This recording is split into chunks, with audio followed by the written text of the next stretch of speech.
At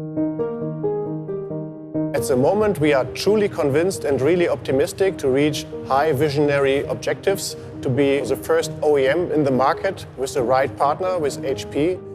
So therefore, we introduce new light metals. The handling of materials in the production requires joining technologies.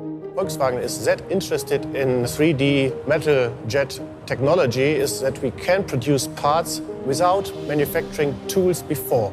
One car consists of 6,000 to 8,000 pieces and parts using HP technology. That gives us the chance to produce high mass production volume in a very short time.